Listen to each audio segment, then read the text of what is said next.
যেগুলো বলতেছিলাম আমি, কাল কঠিন কিয়ামতের দিবসে যখন রাসূল সাল্লাল্লাহু আলাইহি ওয়াসাল্লাম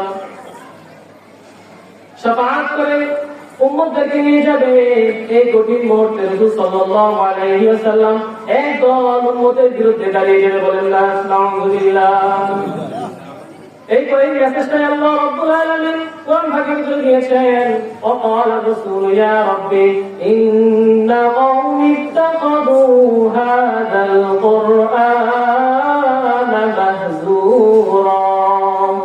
আল্লাহ রাব্বুল আলামিন জানিয়ে দেন আমাদের কঠিন দিবসে রাসূল সাল্লাল্লাহু আলাইহি ওয়াসাল্লাম কি বলবেন, রাসূল সাল্লাল্লাহু আলাইহি ওয়াসাল্লাম কি বলে অভিযোগ পেশ করবেন, এই কথাটাই আল্লাহ রাব্বুল আলামিন জানিয়ে দিচ্ছেন। ওয়াকাল রাসূল সাল্লাল্লাহু আলাইহি ওয়াসাল্লাম বলবেন, ইয়া রাব্বি, হে আমার প্রতিপালক, ইয়া রাব্বি, হে আমার প্রতিপালক, ইন্না কওমি ইত্তাখাযু হাযাল কুরআনা মাহজুরা। এই যে আমার একজন উম্মত দেখতেছেন, আমার এই একজন উম্মত তারা কোরআনকে পরিত্যাগ করেছে, তারা কোরআনকে পরিত্যাগ করেছে, তারা কোরআনের হুকুম মানে নাই, যারা কোরআনের আইন বাস্তবায়ন করে নাই, তারা কোরআনের আইন অনুযায়ী সমাজ পরিচালনা করে নাই, তারা কোরআনের আইন অনুযায়ী রাষ্ট্রকে পরিচালনা করে নাই, তারা আমার কোরআনকে পরিত্যাগ করেছে। বলেন না নাউযুবিল্লাহ।